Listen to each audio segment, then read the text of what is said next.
ಮಾಡಿದ್ದೀರಾ ಅಲ್ಲ ಯೂಸ್ ಮಾಡಿರೋ ಸ್ವಲ್ಪ ಅದು ಕ್ಲಾರಿಫಿಕೇಶನ್ ಇದೆ. ಈ ಸನ್ನಿ ಲಿಯೋನ್ ಅನ್ನೋದೇ ಒಂದು ಭ್ರಮೆ ಅದು ಹೆಂಗೆ ಕ್ರಿಯೇಟ್ ಆಯಿತು ಅಂತ ನನಗೆ ಅರ್ಥ ಆಗ್ತಾ ಇಲ್ಲ.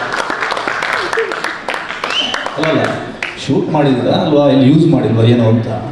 ಅದು ಸಿನಿಮಾಲ್ ಬಂದಿಲ್ಲ ಅಂದ್ರೆ ಇಲ್ಲ ಅಂತ ಅಷ್ಟೇ. ನಾನು ಶೂಟ್ ಮಾಡಿಲ್ಲ. ಯಾಕೆ ಅಷ್ಟೊಂದು ಅದು ಯಾರೋ ರೂಮರ್ ಸಬ್ಬಿಸ್ಬಿಟ್ಟಿದ್ದಾರೆ ಸನ್ನಿ ಲಿಯೋನ್ ಇದ್ದಾಳೆ ನಮ್ಮ ಪಿಕ್ಚರಲ್ಲಿ ಅಂತ. ಅಲ್ಲ ನೀವೇ ಪೋಸ್ಟ್ ಯಾವುದೋ ವಾಯ್ಸ್ ನೋಡ್ಬಿಟ್ಟು ನಾನು ಪೋಸ್ಟೇ ಮಾಡಿಲ್ಲ, ನಾನು ಎಲ್ಲಿ ಮಾಡಿದ್ದೀನಿ ತೋರಿಸ್ಬಿಡಿ.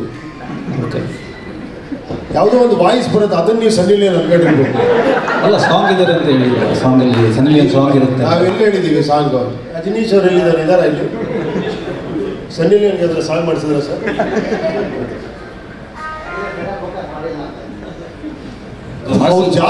ಜಾಸ್ತಿ ಫೋಕಸ್ ಮಾಡಿ ಆ ವಾಯ್ಸ್ ಇರೋದೆಲ್ಲ ಫೋಕಸ್ ಮಾಡ್ಕೊಂಡ್ಬಿಡಿ. ಅಲ್ಲಲ್ಲ ಇದೇ ಪ್ರಶ್ನೆನ ನಿರ್ಮಾಪಕರಿಗೆ ಕೇಳೋಣ. ವೇಲು ಸರ್ ಸಾಂಗ್ ಶೂಟ್ ಮಾಡಿದ್ರೆ ಸರ್ ಇಲ್ವಾ ಹಿಂಗೆ? ಎಲ್ಲ ಪತ್ರಿಕಾ ಮಿತ್ರರಿಗೂ ನಮಸ್ಕಾರ. ಸೂಪರ್ ಸಕ್ಸಸ್ ಮಾಡಿದ್ದು ಎಲ್ಲ ಕ್ರೆಡಿಟು ನಿಮಗೆ ಹೋಗುತ್ತೆ. ತಮ್ಮ ವಿಮರ್ಶೆಗಳು ಪ್ರತಿಯೊಂದು ಕೂಡ ನಮ್ಮನ್ನು ಎತ್ತಿಡಿದ್ರಿ. 50 ವರ್ಷ ಎತ್ತಿಡಿದ್ರಿ ಲಹರಿ ಸಂಸ್ಥೆನ. ಇದು 50ನೇ ವರ್ಷ. ಒಂದು ಅದ್ಭುತವಾದ ಸಿನಿಮಾ ಉಪೇಂದ್ರಜಿ ಕೊಟ್ಟಿದ್ದಾರೆ ನಮ್ಮ ಸಂಸ್ಥೆಗೆ. ಅಫ್ಕೋರ್ಸ್ ಮನೋರಣ್ಣ ನಮಗೆ ಎಲ್ಲ ತಂದೆ ತಾಯಿ ದೇವರೆಲ್ಲ ಇಡೀ ಟೀಮ್